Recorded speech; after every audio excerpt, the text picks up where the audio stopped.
Halo teman-teman, selamat datang di Malam-Malam Podcast. Hari ini kita bakal bahas topik yang biasa ada di kehidupan sehari-hari kita, yaitu etika berkomunikasi di media sosial. Di sini saya sudah ada tiga teman untuk berdiskusi. Yang pertama ada Gary, Halo. ada Ignatius, Halo, halo. dan ada Henok. Hai, Oke, kita mulai dari dasar dulu ya. Menurut kalian, apa sih yang dimaksud dengan etika berkomunikasi di media sosial? Menurut saya, etika berkomunikasi itu adalah cara kita menyampaikan pendapat dengan sopan dan bertanggung jawab walaupun lewat dunia digital. Nah, setuju banget. Soalnya selain itu, media sosial itu juga kan sebagai ruang publik ya. Jadi kita tuh harus memperhatikan apa yang kita tulis di ruang publik tersebut dan apa yang kita post juga. Kayak begitu. hanya meskipun gak ketemu secara langsung, tetap harus jaga jaga sikap dan kata-kata.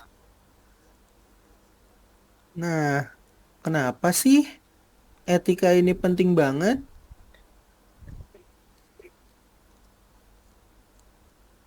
Nah, karena tanpa etika di media sosial itu bisa jadi tempat yang penuh konflik.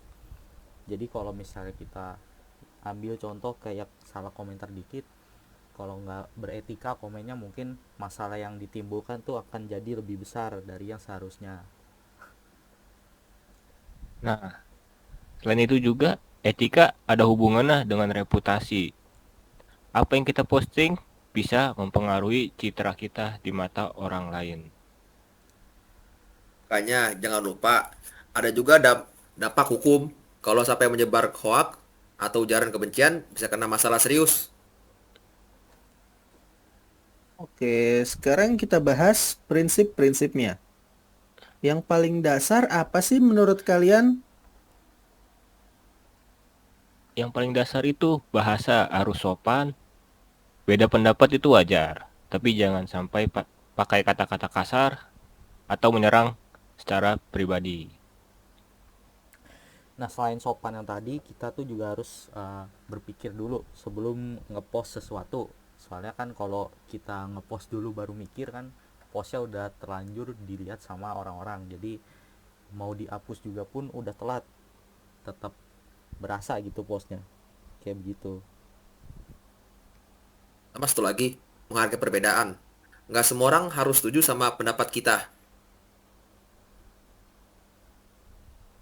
Baiklah, contoh perilaku yang gak beretika di media sosial itu apa saja sih? Contohnya tuh ada banyak dan salah satu itu di sini ada cyberbullying, di mana orang-orang tuh ah, istilahnya ya bullying tapi di dunia online ya, entah itu ngejek fisik atau latar belakang seseorang, dan biasanya dilakukan di kolom komentar. Nah, ada juga menyebarkan hoax. Hoax itu sering banget terjadi karena kita belum tentu ngecek kebenaran informasinya. Dan juga membocorkan privasi orang lain, seperti menyebarkan foto ataupun data pribadi tanpa izin. Kalau hal-hal itu terus dilakukan, dampaknya jadi apa? Nah, ada juga bisa merusak kesehatan mental baik korban maupun pelakunya. Nah, selain itu juga hal-hal kayak begitu tuh ngebuat lingkungan sosmed jadi tempat yang toksik dan penuh kebencian. Dan pastinya bisa berujung sanksi sosial atau bahkan hukum. Oke, oke.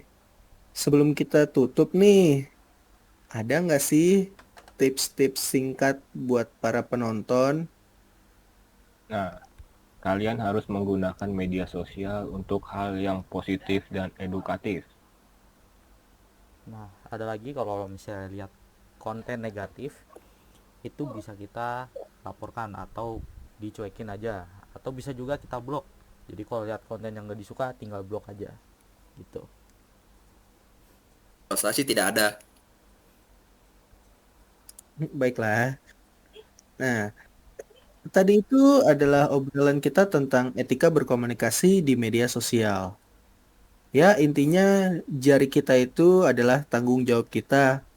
Apa yang kita tulis atau kita ketik itu bisa berdampak besar.